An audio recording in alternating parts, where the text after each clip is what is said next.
Alright, everyone. Sorry, I'm sick. Alright, everyone. I have a question.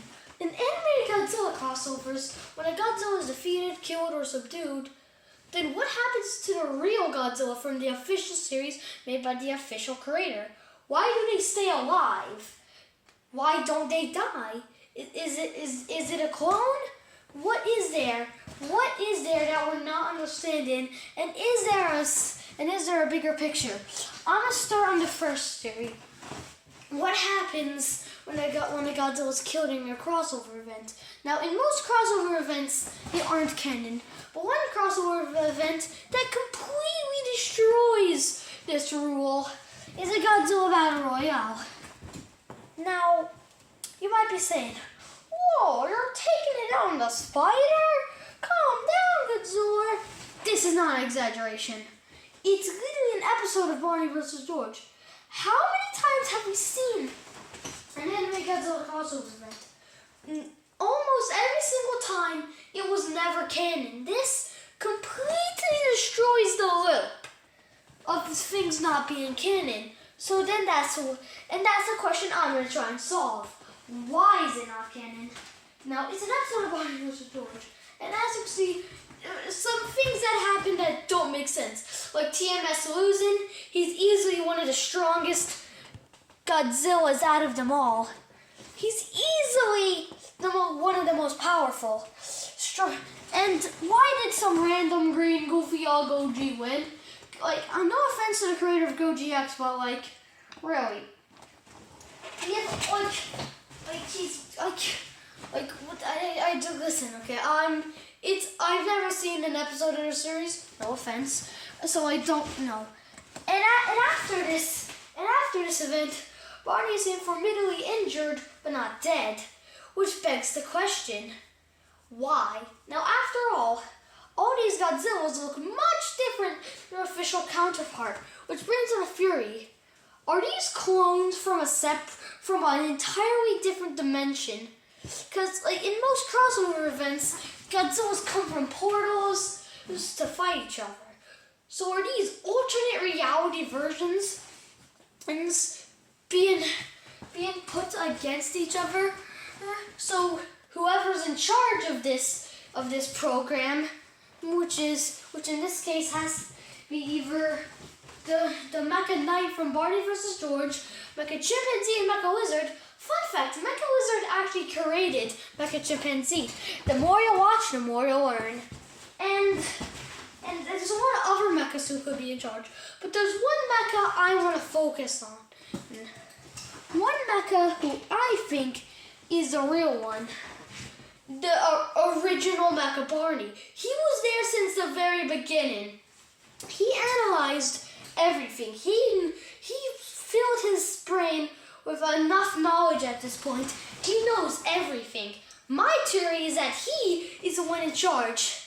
And in later seasons of any of the seasons, including mine, he might and will, the will being directed in my series, appear in the state of the person who is the host of the Godzilla Battle Royale and Brawl. Now hold on, you might be saying, "But Lizard, but Godzilla, how do they figure this out? How do they figure this out? What the horse are you talking about?" Okay, let me explain that to you, my fellow Godzilla hater. Here's how that works. After all, we saw in the Godzilla Battle Royale a mysterious Godzilla who isn't Mecha Barney was controlling it. And also, there was another thing that was going on. Now, notice if it's a Chimpanzee, the Battle Royale was actually called Project Annihilator Zillas, that they could subdue all the others, so there's one left to kill. But anyways,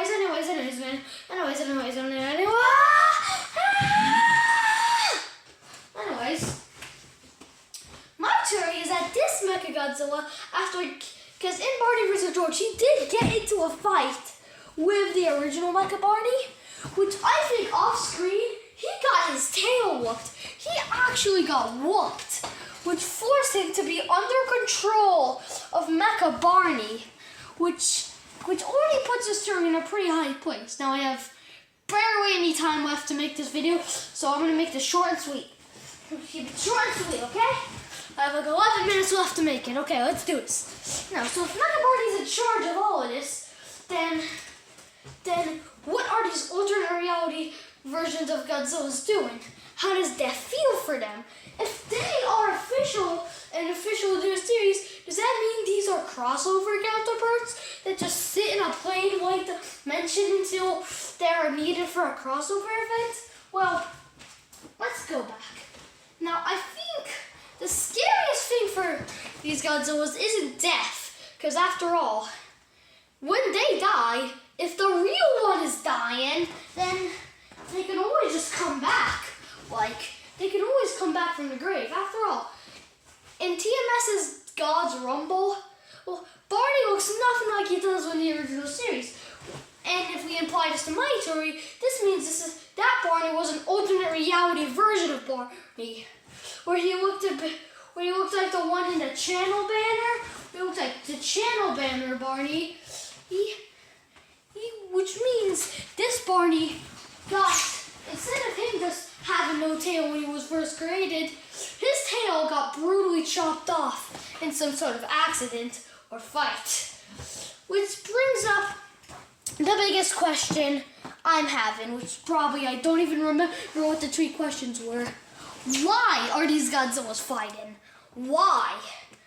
Now, before you say I already said it in the form of figuring out how to beat them and how to conquer their moves, there's probably another, more bigger reason into this. A more deeper reason. To find out for the mechas, because after all, they're the mechas. They can work together. They're smarter than these decrepit iguanas. They can work together. Which brings up another question. Why do the Godzillas go alone? Why do they not bring their Kongs, or Angirases, or Rodans, or Mechas? Well, and that Mecha part was directed at TMS Godzilla because his Mecha is actually a good guy. Why do they not come? And why does the other villains from that series appear? Like Mecha Lizard, TMS Destroyer, and other characters appear. Why is it just the Godzillas? Like, before you say, but they're the most iconic character, I actually want to find out a reason why. And I have a reason why, okay? The reason that, no, this isn't scripted at all. The reason these Godzillas, it's only Godzillas, is because, according to the because let's be real, the sidekicks are more side characters. It doesn't matter what happens to them. Like, let's say Chimpanzee's arm gets chopped off, and then the next episode is gonna get like a robotic replacement. It doesn't matter what happens to them. What matters is what happens to the main character, the Godzilla. If that dies, or well, if all the main characters die, then so does that universe. Which brings up the biggest question that was there at the very beginning. Why are these Godzillas fighting? Why? Why did they decide to go in that portal? Can they just put their heads out and take a sneak peek and then just, or like, should we just focus on annihilating the mechas first and then just leave? Like, why are they doing this? And also, why? And why do some of them have memory? Why do the alternate reality versions have memories that the originals have? Like in the Godzilla Battle Brawl, Plasma Gira had the memories of the original Plasma Gira that he didn't like TMS Godzilla to like some sort of battle. Why did he have that memories? Why was he a picture? Okay, that part was a joke. But still though, why was he a picture? That part was a joke. Alright, time for me to go to Hyperdrive to give you some quick answers. And I'm sorry for being that guy. But really, these guys, if some of the Godzillas can talk, they could probably talk things out. And if they can talk with subtitles, it's even so they could probably just talk things out. Yeah, I hate to be that guy who has to break it down for you. But anyways, back to your daily cringe. No, editor, no, this is me. Sorry, I tick in my throat. This is me, Wilson Jr., coming to interrupt your daily quiz. No, get back! No. Okay, I'm sorry. It seemed like Wilson Jr. did another question of who. And who asked? And who did Tuck asked? So where were we? Yeah, in some alternate realities, some of these Godzillas are much different. Like somewhere in an alternate reality, TMS Godzilla is a goofy clown who takes nothing seriously. And in another alternate reality, TMS is a brutal warrior who's conquered thousands and millions of galaxies, being unfazed. And in the real series, he's just, well, Godzilla. None of them have branched out so far away from the original Godzilla that they're considered their own Godzilla. Which brings up the real question. What if any Godzilla from a Godzilla movie entered the battle brawl? Like, I'm talking the man in the suit, the CGI Monsterverse Godzilla. I'm not talking about the analog horror man in the suit. I'm talking about the one for the original Godzilla movie. You know? What if they entered? What would happen? Because they're no longer in their reality to play their part. Would their reality collapse? Would this reality collapse? Because they're not able to be here. Well, what if it's both? I mean, not allowed to be here, it's both. They will both die, live the entire universe. All the Gojiras have left is to come up with an escape plan as quick as they can before it all dies. Which brings up another question. What if characters that aren't Godzilla enter this realm? Now let's say Kong enters this realm. If he doesn't interact with the Godzillas that much, then he'll be fine. But what if one of the Godzillas spawn him? When that Godzilla's killed, then that's a glitch. That's a mistake. That wasn't meant to happen. So what happens then? It keeps on playing the way it was, except whatever the character that Godzilla was needed to part, it's a hologram just takes place, which confuses the other Godzilla, causing more things to break, which makes all the Godzillas break out of their part, causing everything to break. And that is my overcomplicated theory on how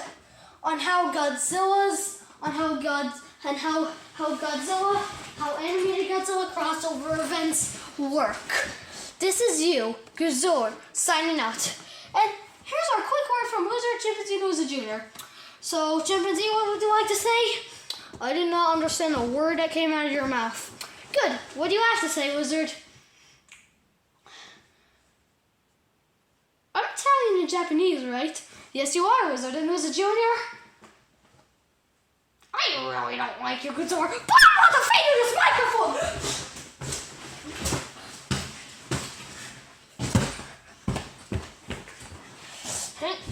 I'm not Gazor now!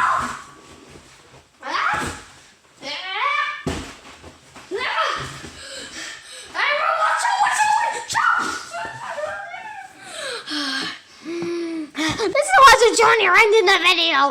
Goodbye. And goodbye to your family, Wizard Jr.